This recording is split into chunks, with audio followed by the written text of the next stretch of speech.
$20,000 pulingiz bo'lsa nima qilasiz? Mashina olardim birinchidan.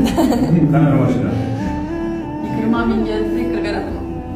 Bu mashina beradi. Trekker agar bersa trekker bo'lmasa xatchak bo'ladi. Xullas, Marat bizga uy soldi. Bexazil. Mana. Ya, endi o'tda qarang, meni ism familiyam yozilgan, o'qituvchi ism familiyam yozilgan.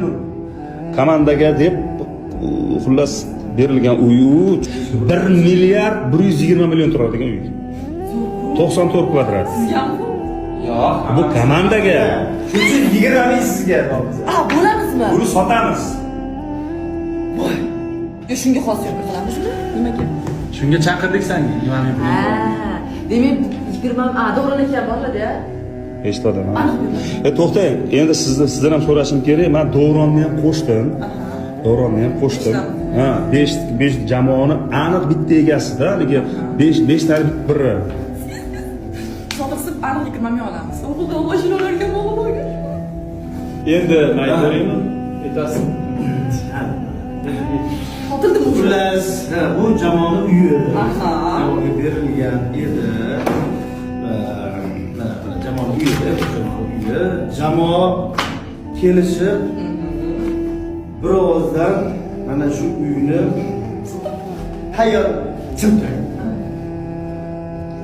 Bo'lib tashlamasdan bitta odamga beraylik, jamoamizdagi bizni aziz singil jonimizga beraylik deb 4 ta akangiz mana shu uyni sizga ravo ko'rdik.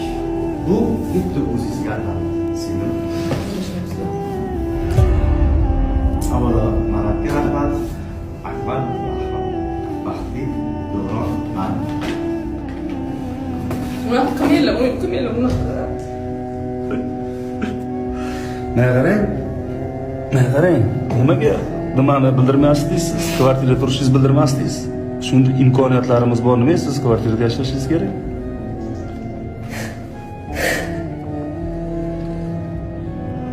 Malika, bu xullas siz san'atga, ijodga kerak bo'lsa hayotingizni baxshida qilib yuborganligingiz uchun. Bu bizni jamoamizning kattasi, bizni vijdonimiz asatlagandan chiqqan taklif va biz hamma akalaringiz birdan rozimiz. Alloh xayrli qilsin, muborak bo'lsin. Tabriklaymiz. Buyursin Malika. Sanga aytuvdim, bolalaring ko'tarib bekorga yurmayapsan deb syomkalarda. Arziysiz. Zayd tegishmisiz.